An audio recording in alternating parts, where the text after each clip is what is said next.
Hello, and thanks for joining me again. This week, Montgomery County issued a public health advisory impacting residents living near a tributary of Muddy Branch in Gaithersburg. WSSC tested the water and found higher than normal levels of PFAS in a stormwater pond and a small stream running along the south side of Great Seneca Highway and beneath Key West Avenue. PFAS are often known as forever chemicals. That's because they don't go away. WSSC has assured us that the public drinking water is safe, which makes sense. Our water supply is not drawn from here. The health advisory covers a specific stream and pond. I want to tell you what that means for the people living and spending time near that area. First of all, don't let your kids or pets go and play in the water. Do not drink from the stream or those ponds. Don't fish there. Wash your hands and skin thoroughly if you're in contact with the water. The levels of PFAS found there are well above the suggested safe limit. Signs will be posted with clear directives to stay away from the water. And we're going door to door to notify residents near the highest contamination areas. We're also reaching out directly to well owners within a mile of those sites and offering to test their wells. You may be wondering, how did this happen? This is near or on the site of a former public safety training academy, where dating back to the 1970s, firefighting foam was used for training exercises. That foam contained PFAS. The county stopped using that foam in 2020, and Maryland has since banned it entirely. So that's the suspected cause. PFAS do not break down. That's why they're called forever chemicals. We know now that PFAS are trouble. That's why back in 2023, the county filed the lawsuit against 24 PFAS manufacturers. These companies knew their products were harmful and they hid the information. And we want to hold them accountable for the cleanup. A Google search will show you that information about the dangers of these chemicals goes back 40 years or more. But that information was hidden from regulators. The origin of our PFAS problem nationwide can be traced back to corporate greed. Big surprise. Here's what happens next. We put together a task force consisting of Maryland's MDE, our Department of Environmental Protection, and Health and Human Services, as well as WSSC and Parks to coordinate testing and complete a full investigation. We're doing additional groundwater and soil sampling to understand the full extent of what we're dealing with. And we're going to keep the public informed every step of the way. We held a community meeting this week to share information with those living closest to the impacted sites and answer questions. And you can find information, maps, and sign up for email and text alerts at montgomerycountymd.gov/PFAS. I think it's important to update you where we stand now that the dust has settled on the budget for the fiscal year that begins July 1st. The County Council approved the $3.72 billion operating budget for MCPS. I know there's been a lot of noise about numbers, but I want to focus on what this actually means to our students and educators. First, we're putting more local money into our schools than ever before. Our local contribution is $161.5 million above the state's maintenance of effort requirement. Over the past couple of years, school costs that were previously paid by the state have been pushed on to the counties. But even with that record funding, MCPS faced a significant gap because the council's decision did not fully fund the MCPS budget request. MCPS had to implement $35.9 million in targeted reductions, which includes 415 positions. They include social workers, family engagement specialists, pupil personnel workers, all of whom provide critical support to students and families. Here are some of those eliminations. About 43 social workers, 40 English composition assistants, 27 pupil personnel workers, 27 MCPS central office jobs, 108 total since last year, 27 school-based positions that were not specified, 21 family engagement specialists, 21 maintenance workers, 17 emergent multilingual learner therapeutic counselors, 12 media assistants, 3 administrative positions assigned to Cryon High School. Nearly 160 of the lost positions were jobs the school district was trying to add through this year to help aid students. I want to be honest with you, when you're closing a gap like that, there is no way to completely escape an impact on services for our students and families. Superintendent Taylor has made it clear that those choices were awful, but the goal has remained steady. Keep these cuts as far away from the classroom as possible, but it's not possible to keep them entirely away. Nevertheless, the cuts to support services, staff have impacts on the classroom. Many of our students depend on these services. These cuts forced by the council's budget will have a detrimental impact on students.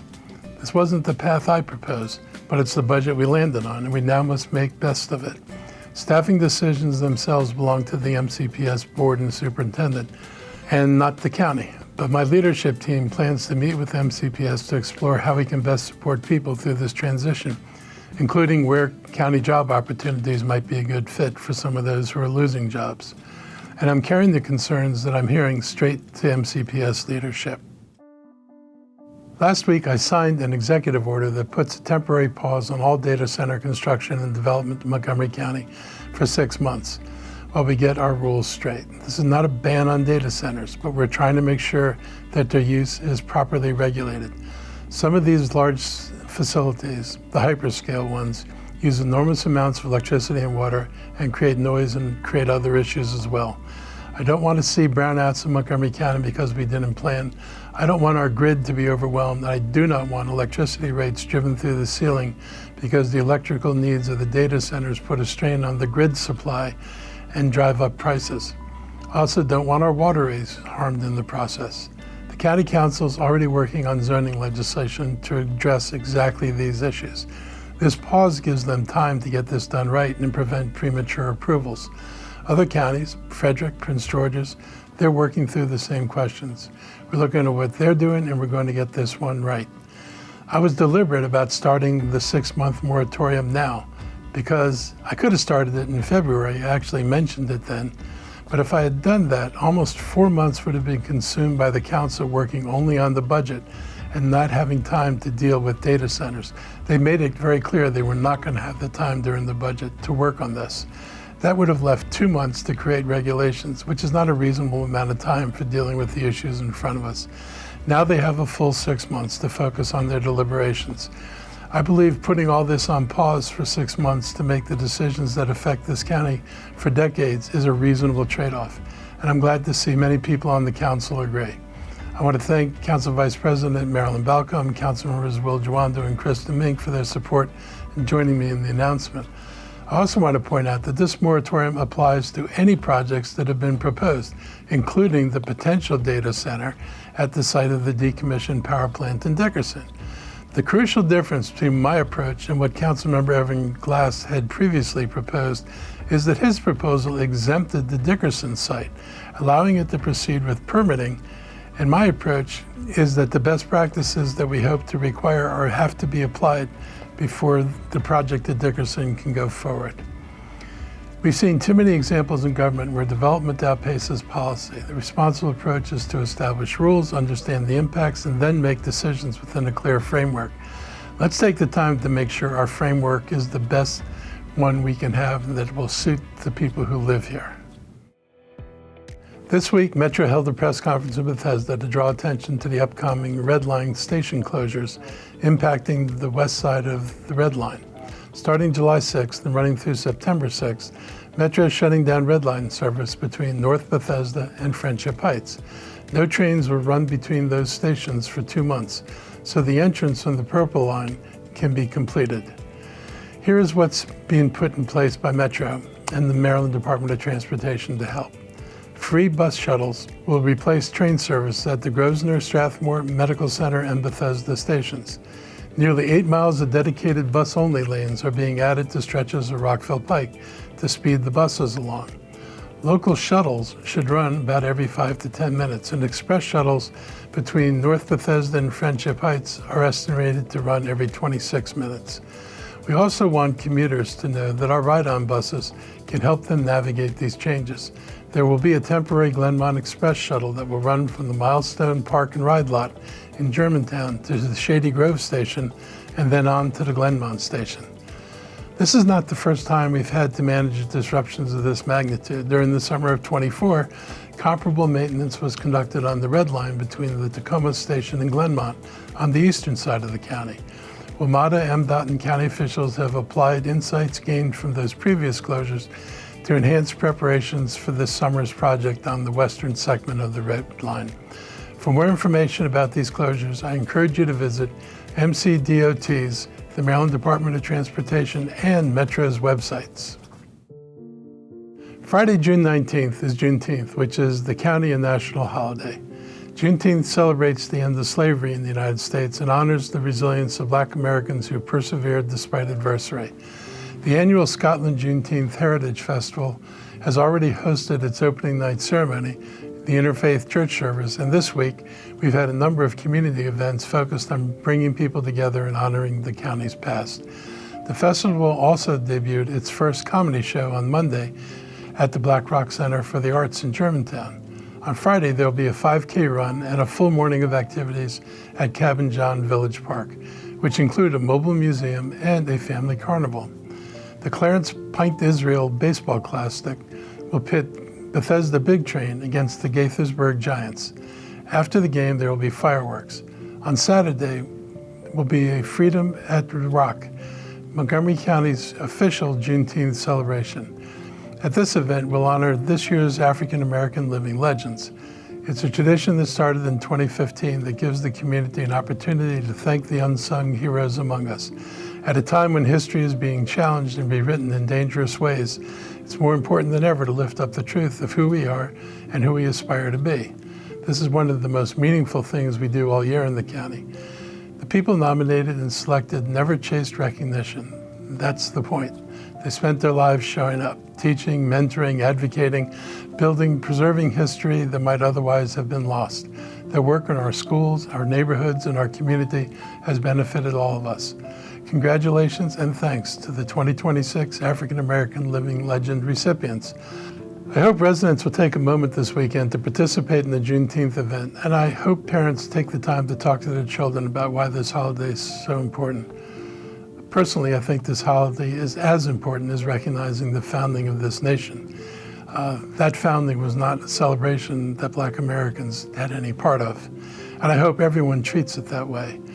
I conclude my video this week. I wanted to share with you the remarks I gave during the Juneteenth proclamation ceremony at the County Council. So I'm really happy to be here, and I'm really happy to see the way Juneteenth celebrations have evolved, because if you went only back 5 or 6 years, not counting COVID, I was at events where you could count the number of people at an event on maybe the two hands of two people. And that's not very many people. So these events now are large. They fill rooms, and they're all across the county, and they're done in a significant way. So that's really important. We are cursed as a country to not know our history. And I'll go back to the Emancipation Proclamation. How many people realize that if the South hadn't decided to keep fighting, slavery would have been continued in the South? Because it was not an absolute proclamation that I'm freeing the slaves. It was like, you have 6 months to come back to the Union. And if you come back, we don't get rid of slavery. So that's the great emancipator. Nice name, but that wasn't exactly his intention. The Civil War was not about ending slavery. It was about Union domination and free labor domination, which is not a bad thing over the Southern system, but it was nothing to do with the slaves. It was Northern industrialists who thought this was important. It is hard not to know, and I know very few people know this, that the federal government sent troops to the South until 1877. They tried to implement a biracial democracy in the South.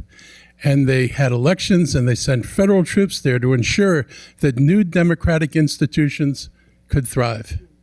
And this is a product of what used to be called the radical Republicans. I only wish. Using the word radical for them today is wrong. It's reactionary, not radical. And in 1877, when a presidential election was in play, the radical Republicans and the Republican Party swapped the election of a Republican president for the ending of the occupation of the South. And when the occupation of the South ended, it reverted. It was, it was the Klan, it was other rogue groups of white inhabitants who overthrew the elected governments in the South and displaced the elected governments in the South and reinstituted everything they had before except formal slavery. And they bound people to the land with debt peonage. If you know what debt peonage is, you can't leave the land until you're out of debt to the person who owns the land. And I always, when I was teaching school, I would tell my kids, you know, you're going to hear about emancipation. I want you to ask yourself what happened the day after. Because if you were a slave, where were you going to sleep that night? You were going to sleep on the master's property. And you're going to have to pay for it. When you woke up in the morning, you're going to be hungry. You're going to have to eat. You're going to eat what the master feeds you, and you're going to pay for it. And then you're going to need to get a job. You're not like you get on a car or a train or a bus and go someplace and find work somewhere else. You were on a plantation in a rural place. So you're going to work for the same person who enslaved you, and he's going to pay you enough to make sure you never make enough money to get out of debt. And that's how we managed to perpetrate this thing until close to 1960. This is not ancient history. And in the county we're in today, if we wonder why racism lasts so long and it's so hard to make progress, we don't integrate the neighborhoods until 1967. You have racial covenants on most of the property in Montgomery County saying you can't buy or rent in Montgomery County if you're a black or a Jew. And then they threw in other ethnic groups for good measure, occasionally, not always. But black and Jews were the predominant ones. So we're in a place whose entry into a free society doesn't come but for the last 60 years. And it doesn't come in a magnificent wave where everybody recants what happened in the past. It happens, but it takes a long time to undo that damage. And that's the damage we have not undone. That's why these events are really important. We have to keep fighting back. You know, Will and Lorianne talked about the situation in Washington, the absolute insanity of this president, and the desire to roll back history, to erase history. And that's not what we should be doing. And to erase the rights that people gained. So I think it's important we stand together. It's important we commit ourselves to a fight. This is not going to be a short fight. Even if the evil disappears in a year or two, the forces behind that aren't going anywhere. It's not like they're going to put up their hands and say, we surrender, we're ready for a better world.